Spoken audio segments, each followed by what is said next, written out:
This is our advanced asana series. Today we will look at crow pose. So I will show you crow pose. Full Bakasana has the hands coming down shoulder width apart, straight strong arms, and the knees come up to just above the elbows. Now at first the elbows can be bent, but as you shift your weight forward and start to press into the hands, you pick your feet up and pull the heels toward the sitting bones. So the lower back rounds slightly, but the upper back lifts up and forward. I'll show you one more time. Hands come down shoulder width apart, knees to the upper arms, and notice that my lower back here is rounding. Before I've even come up, this requires some deep core strength and some actions at the pelvis that are posterior. Now the heart wants to round forward, but feel into the actionable cue of drawing the heart forward and up. So the upper back is moving toward axial extension, even though it's rounded. That's what you're thinking about, going forward and up, and then eventually you press your arms to straight and maybe even elevate the hips. What are some modifications for this pose? Well, there are a few. Unfortunately, they do require props. So if you don't have props, you'll have to be creative. You can stack some books on top of each other. As long as it's the same height, what you'll do is take some blocks to the ground, and when you start your crow pose, you can start at that elevated height. Bring yourself forward, and it's the same thing. So the feet are now a little bit more elevated, which just helps to lift the hips a little bit. It's a little less weight to pick up. And you'll bring your hands down, and this might be where you stay with the toes on the blocks. You're essentially in a crow pose. Just the feet are not off the ground, they're supported. That's one modification.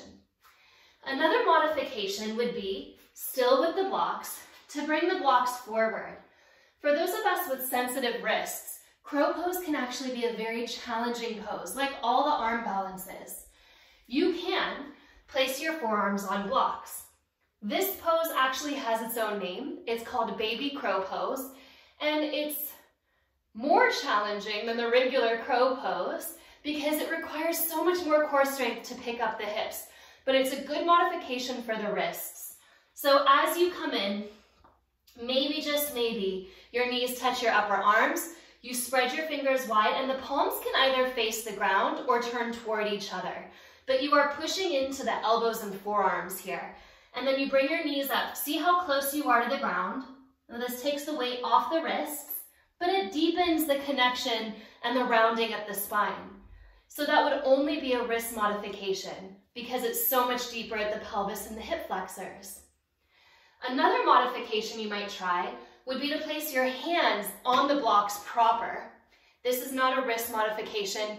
This is just a little bit of a feel into your lift. So maybe you bring your knees to your upper arms and you just modify here, staying here and breathing. What poses build the strength toward crow pose? Well, we could see all of that deep core work.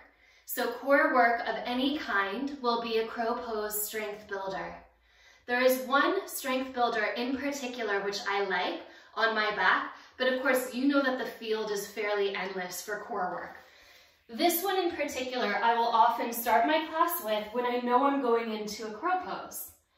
Now on your back, you can straighten your arms up. Certainly do some pelvic rocking, tucking, getting that action of Uddiyana Bandha rather than just pushing the navel toward the spine. So you really want to feel Uddiyana Bandha supporting you there. And then you go into that pelvic tuck and you just take one knee to one arm and lower it down, the other knee to the other arm and lower it down. Now because you're a little more contained in your belly, you can really feel the action at the deep abdominals of pulling the knee to the arm. You are not bringing your arms forward to your knees, they stay upright. And maybe just touching the toes together, the knees can draw back toward those upper arms together. So that's just one variation that will build the strength. What about building the mobility for a crow pose? Again, there are countless options, but we can tell just by looking at the shape that one very good option to work into your sequence might be malasana, a squat. So any variation here, maybe with one arm lifting, maybe even into a bind where you internally rotate, you stretch open across the shoulder. These are very good options for warming up your crow pose. Who might not want to take a crow pose? Anybody with shoulder injury? Anybody with wrist injury? If you have a pregnant belly that's in the way, you never know. Somebody might still feel like they can arm balance, but to me, that would be a contraindication for the pose. What might you do after crow pose to counterbalance?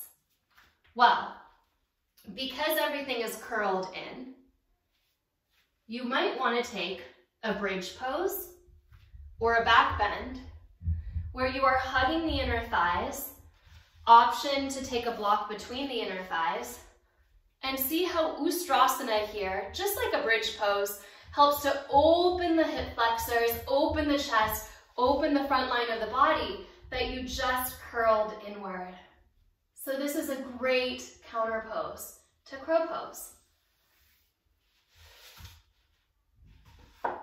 Crow pose is a really fun arm balance.